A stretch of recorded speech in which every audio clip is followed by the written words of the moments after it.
A log is really just like an exponent sort of rearranged. What I mean by that is take a look at this, okay? If I write log, put an a here of y equals x. The base of the log, which is that number there, is related to the base of the exponent. The answer itself is the exponent.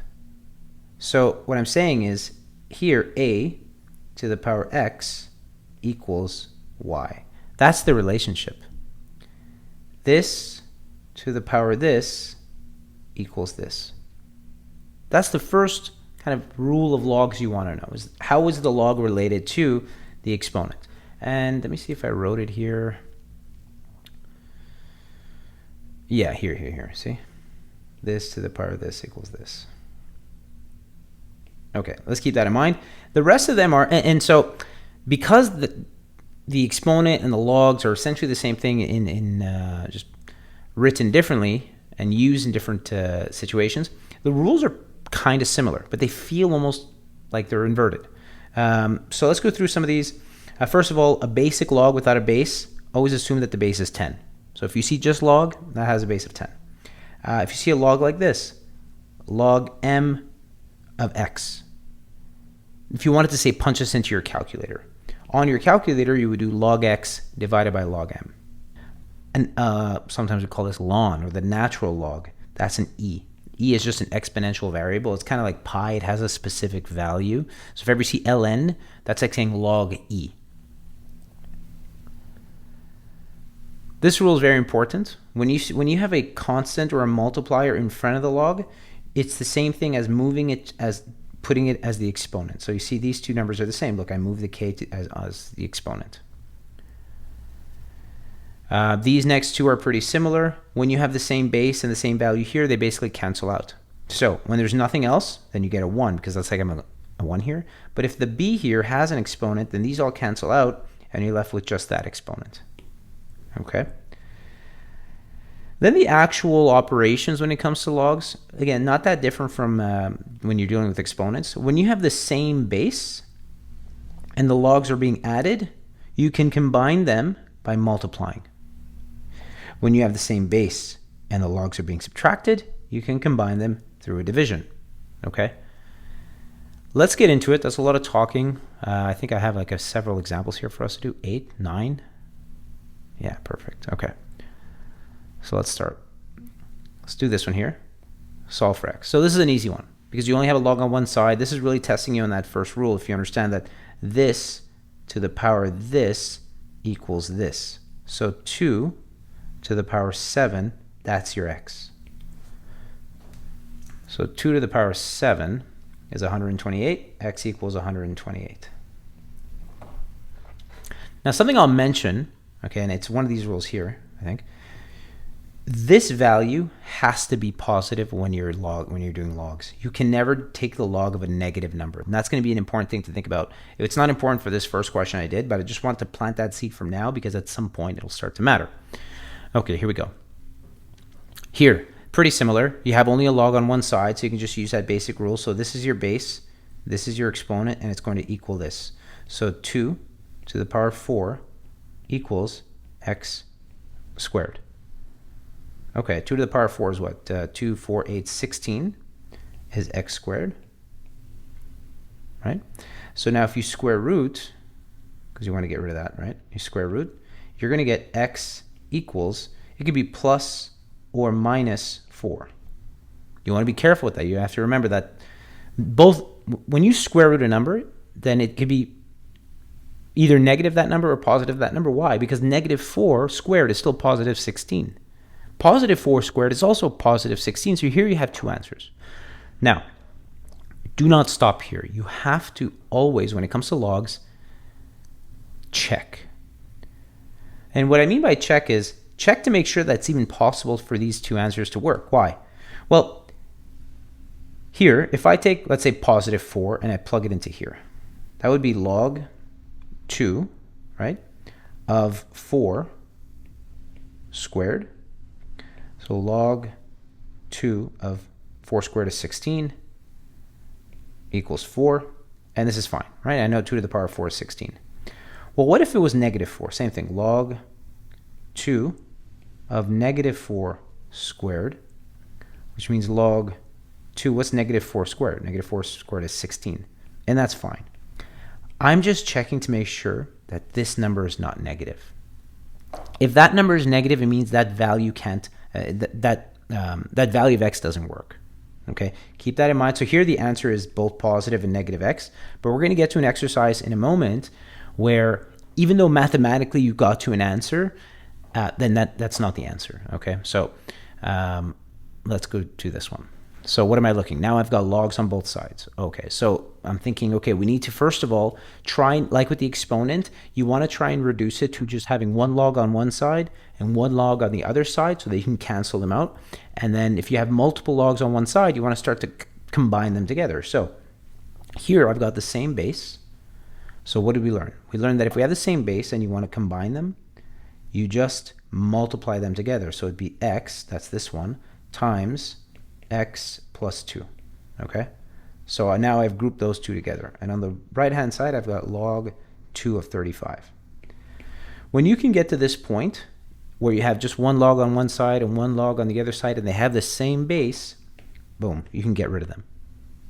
So now we're here. X plus 2 equals 35.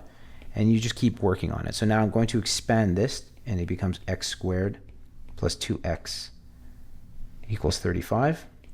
And then like before, because the only way to solve this would be using the quadratic function, I need to bring my 35 in. I have x squared plus 2x minus 35 equals 0. So let's use our quadratic equation. Negative b would be negative 2. Plus minus square root b squared, so 2 squared, minus 4a is just the number 1, and c is negative 35 over 2a. Let's start by plugging in whatever you've got in that under the square root. Negative 144, perfect, so that's going to work. So I have positive 144 here.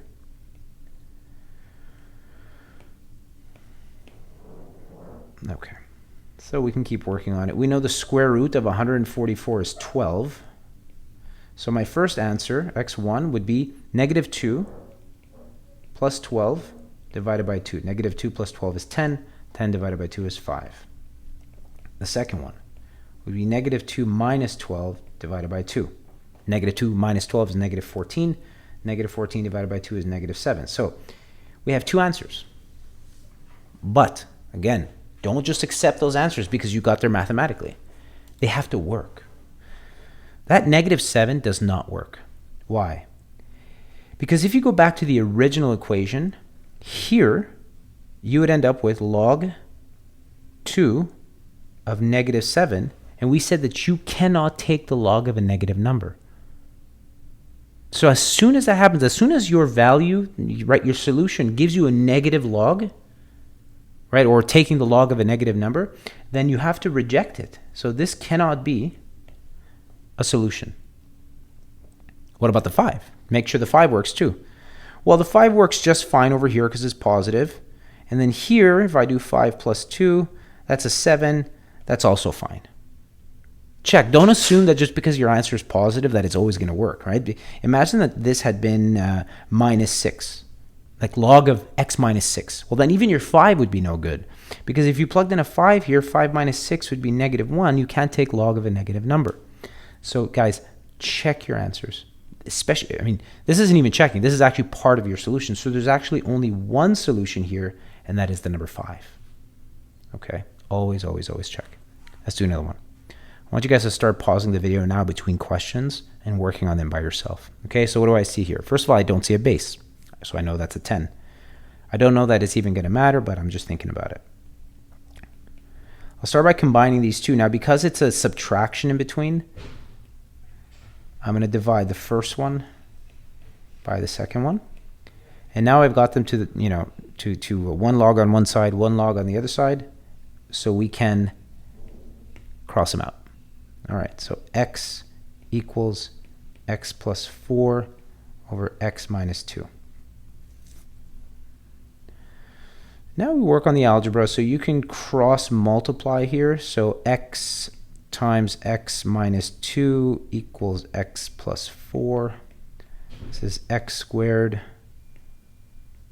minus 2x equals x plus 4. And here we have another quadratic equation, so let's move everything over to the left-hand side. So x squared minus 2x minus x minus 4, x squared minus 3x minus 4 equals 0. Okay. Okay, same procedure. Let's get our quadratic equation. So negative b would be 3 plus or minus b squared, so negative 3 squared, minus 4ac over 2a. So inside that root, I have 9, which the negative 3 squared is a 9, minus 4 times negative 4 is 25. So I have 3 plus minus the square root of 25 divided by 2. And then we can keep working on it. We know that the square root of 25 is 5, so my first answer, x1, would be 3 plus 5 divided by 2. So that's 4. My second answer would be 3 minus 5 divided by 2, which is negative 1. Don't assume that you should just immediately reject all your negatives. But I have to check. As soon as I see this, oh, I know my negative is no good, because I can't take the log of a negative number. So this is out. But check your 4 also. 4 works on the first one because log of 4 is no problem. 4 works on the second one because if I plug it in, that's just an 8. So 8, no problem. And 4 works on the third one because 4 minus 2 is positive 2. So that's all good. So my answer here is just 4. The value of x is 4.